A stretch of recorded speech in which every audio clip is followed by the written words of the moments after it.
R5 divisé au dénominateur par 10 NPR6.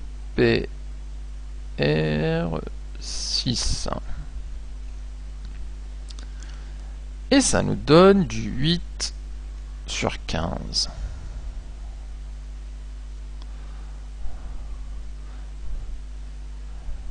Qui est la probabilité que Mehdi et Céline soient dans deux tables différentes. Voilà donc pour ce petit exercice sans intervenir donc les arrangements, les tirages successifs sans remise. Donc il faudrait vraiment faire attention aussi bien pour le tirage successif sans remise où il y a cette histoire de coefficient de permutation. Donc n'oubliez pas de le rajouter puisque sans le coefficient on aurait une fraction bien inférieure à celle-là. Pour le coefficient de permutation, identifiez bien combien de choix, combien d'expériences, combien de tirages vous avez. Le nombre, c'est ce qui se met au numérateur et au dénominateur. Identifiez le nombre d'ensembles en jeu et le nombre. Là, on a un seul Mehdi, donc ça fait 1 factoriel. Un seul Céline, c'est 1 factoriel. Et les 4 convives, ça compte pour 4 factoriels. Et vous avez votre coefficient de permutation, vous multipliez le numérateur et vous avez votre probabilité. Alors, regardons un autre exemple. Utilisons maintenant un tirage successif avec remise. Alors, je vous propose les petits exercices suivants. On dispose d'un QCM à 3 choix. Donc, questionnaire à choix multiples, on a 3 choix et on a 5 questions à résoudre.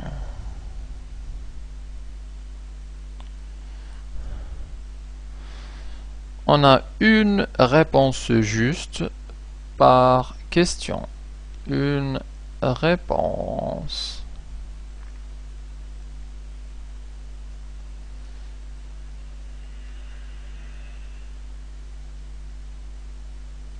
est juste par question. Ce qui veut dire bon, que les deux autres sont fausses. Alors, les questions. Quelle est la probabilité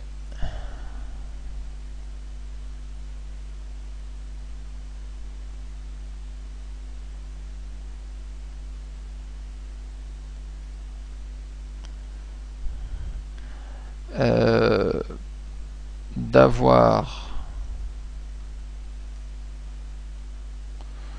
tout faux si on tire au hasard, si on répond au hasard?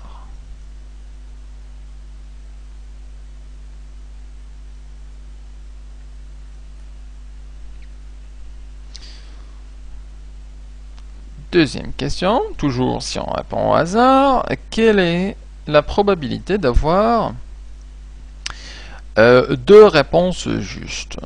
Si j'appelle ça l'événement A, donc si on répond au hasard,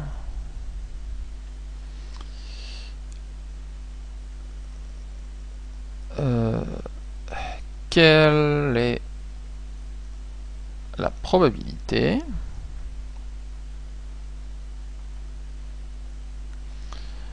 d'avoir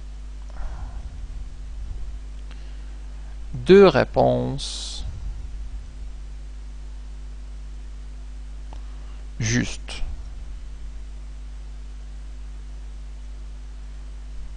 C'est l'événement B. J'aurais pu rajouter d'avoir exactement 2 réponses justes, mais on le comprend. Qui dit 2 réponses justes, bah, c'est pas 3, c'est pas une réponse juste. Alors, donc, pour modéliser l'exercice, alors on a 5 questions, et sur chaque question, on a 3 choix. Alors, par exemple, on va mettre pour chaque question, on a ici les 5. Et pour chaque question, on peut remplir, admettons qu'on ait 3 réponses, donc la réponse A, la réponse B ou la réponse C pour chacune des 5 questions. Ainsi, donc comme solution de ce QCM, un élève peut par exemple donner la solution suivante: B, A, C, A, C. Ou alors A, A, A, A et A. Donc 3 A. Et on voit tout de suite que ici c'est un tirage successif. Les questions sont choisies les uns après les autres. Et c'est un tirage avec remise, puisqu'on peut avoir la répétition des réponses. On peut avoir un A à la première question, un A à la seconde, un A à la troisième, etc. Donc on va utiliser la formule des tirages successifs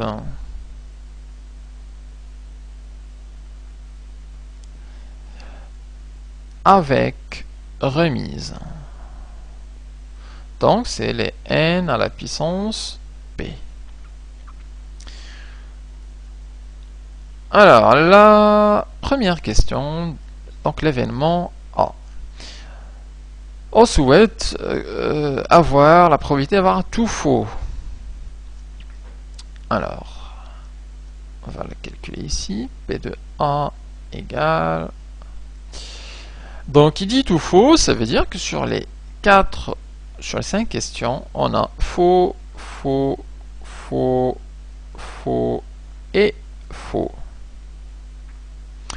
Si on regarde ça sous forme d'un arbre de probabilité, pour la première question, on a le choix entre vrai et faux. Pour la seconde, on a entre vrai et faux. La troisième, entre vrai et faux. La quatrième et ensuite la cinquième. Alors, ce qu'on nous demande ici, c'est le fait de choisir faux, faux, faux et faux pour les 5. Alors, bien évidemment, les probabilités pour vrai et faux ne sont pas les mêmes, puisqu'on a 3 possibilités. On l'a noté ici, on a 3 choix, et un seul choix est juste. Donc, on a en vrai 1 tiers et en faux 2 tiers. Alors, on peut regarder ça sous forme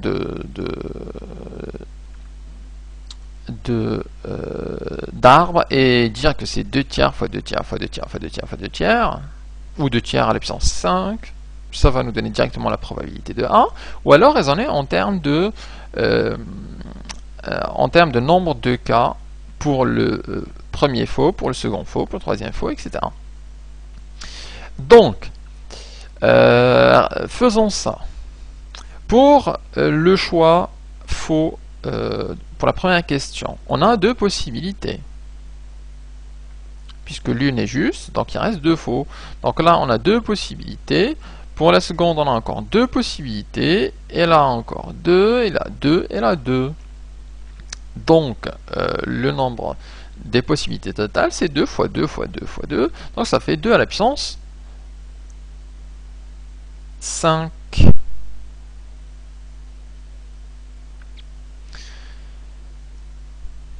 Donc le nombre de choix possibles, et puis à la puissance, le nombre de possibilités ou le nombre de questions. Alors, au dénominateur, le nombre de possibilités totales, c'est qu'on a pour la première question 3 choix possibles, la seconde 3 choix possibles, la troisième 3 choix possibles, etc. Donc ça fait 3 fois 3 fois 3 fois 3, donc ça fait 3 à la puissance 5. Ce qui correspond à ce qu'on disait tout à l'heure, donc c'est 2 à la puissance 5 sur 3 à la puissance 5, ça fait 2 sur 3, on peut aussi noter comme ça, à la puissance 5, ce qui correspond aux 2 tiers fois 2 tiers fois 2 tiers fois 2 tiers, 5 fois. Alors une question se pose ici, est-ce qu'il faut multiplier, est-ce qu'il aurait fallu ici multiplier par le facteur de permutation dont je vous avais parlé? Alors, essayons de voir ce facteur de permutation dans ce cas-là. Ici, on a 5 choix. On est bien d'accord. 1, 2, 3. Donc, 5 questions. Donc, ça va nous donner 5 factoriels au numérateur. Et les choix sont tous de la même nature. Ils appartiennent au même ensemble, c'est-à-dire les choix faux.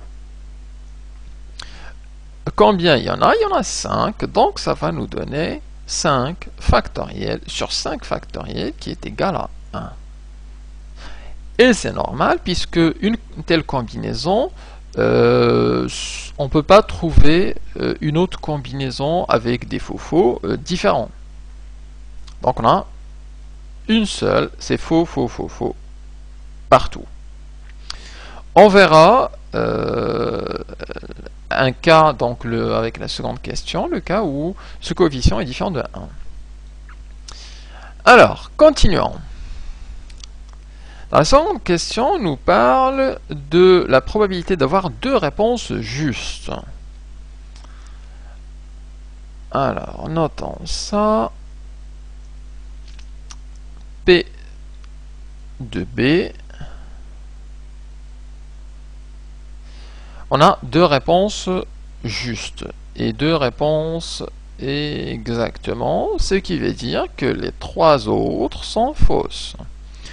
Donc ça va correspondre à, admettons, si je commence par les réponses justes, donc juste, faux, faux, faux et faux. Alors on utilise plutôt vrai, vrai, faux. C'est plus.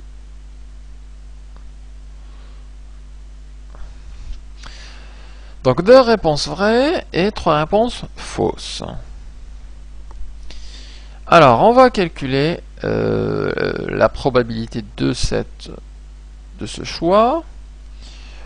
Pour la réponse vraie, pour la première question, on a une seule possibilité.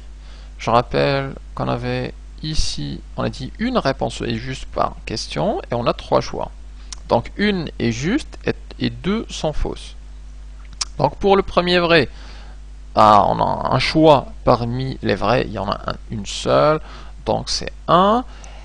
Et le choix pour la seconde, pareil, c'est vrai. Par contre, pour la fausse, on a 2 choix possibles. Pour la fausse, c'est 2 fois 2 possibles. Et pour la dernière, c'est aussi 2 possibilités. Le nombre de choix total, c'est toujours 3 à la puissance 5.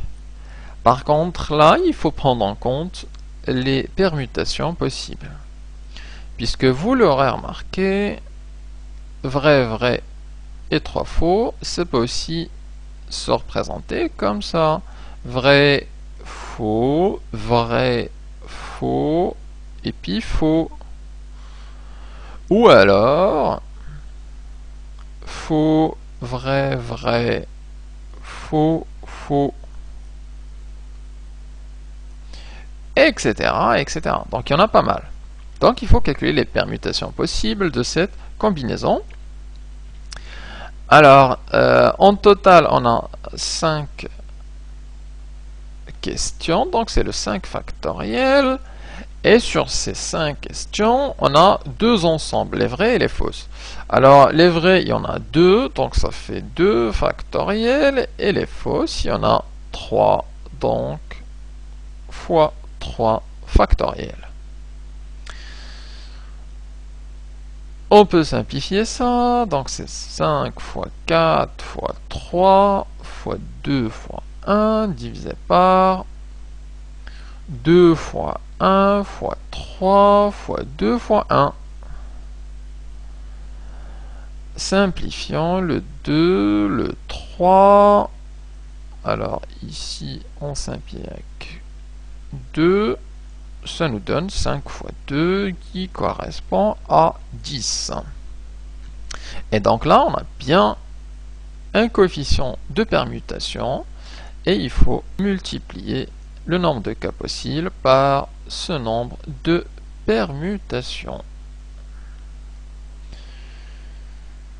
Et on peut maintenant calculer ça. Alors ça va nous donner 2 fois 2 fois 2, donc 2 fois 2, 4, fois 2, 8, fois 10, ça fait 8 fois 10, donc ça fait 80 divisé par 3 à la puissance 5, alors 3 puissance 5, ça fait 243,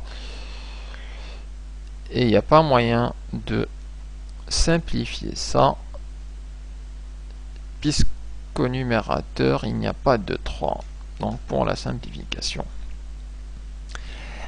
Et donc, la probabilité de B correspond à 80 sur 243. Donc c'est la possibilité, c'est la probabilité d'avoir deux réponses justes, sachant que le choix est fait de façon complètement aléatoire.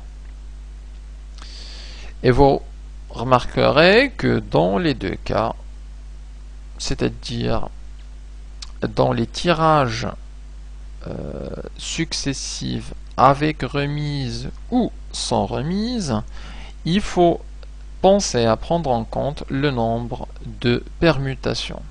Ce nombre multiplicatif, ici et là, à la différence des tirages simultanés. Donc gardez ça en mémoire, c'est assez utile dans les exercices.